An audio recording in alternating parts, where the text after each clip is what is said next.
Hello and welcome to this week's edition of Widener News. I'm your host, Samira Allen. And I'm your co-host, Mitchell Mackesy.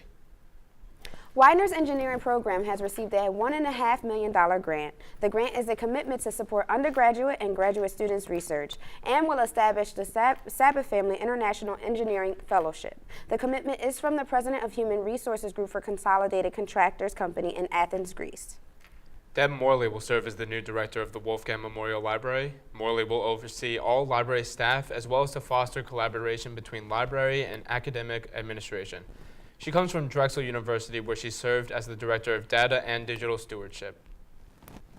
The creative writing department will host writer Cynthia Dewey Oka. She will be giving a poetry reading on Wednesday, November 14th from 4 to 5 p.m. The reading will be held in Freedom Hall, room 122. Now we'll turn it over to Josh Missy for our Widener Sports Update.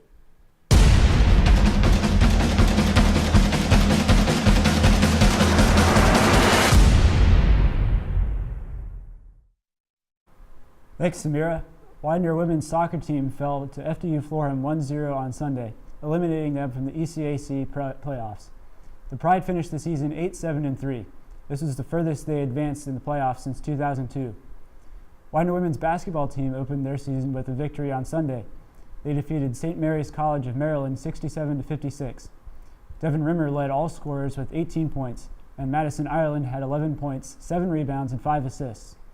The women traveled to PSU Brandywine for their next game, this Wednesday at 7 p.m. Both men's and women's cross country competed at this weekend's NCAA Mideast Regional meet at DeSales. The men finished 6th out of 52 teams overall. Frank Lavolsi, Ryan Rassatter, and Matt Kazanjian all earned all-region honors. The women finished 18th out of 47 teams.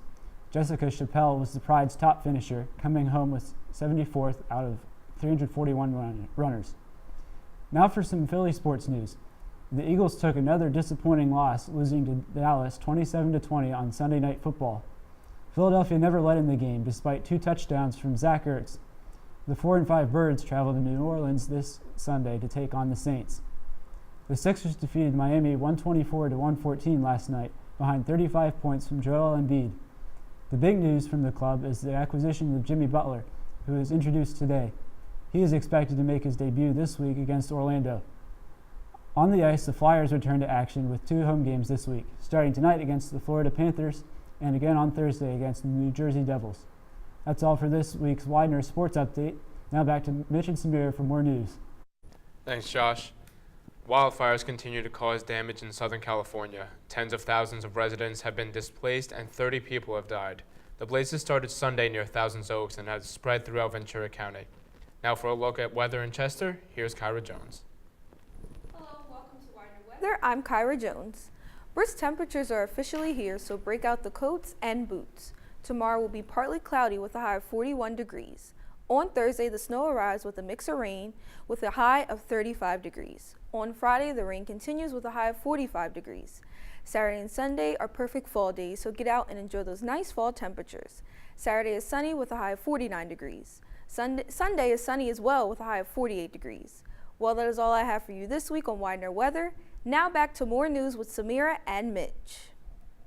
Thanks, Kyra. Former Marvel editor-in-chief Stan Lee has passed away. He was most known for his creation of the beloved characters such as Spider-Man, Iron Man, and the Incredible Hulk. Stan Lee was only 95 years old. This week, Widener is celebrating International Education Week. There will be events all week that include food, films, workshops, and more, so make sure you come out and see for yourself. That's all we have for you this week on Widener News. I'm your host, Samira Allen. And I'm your co-host, Mitchell Mackesy. We hope you have a happy Thanksgiving, and we'll see you soon.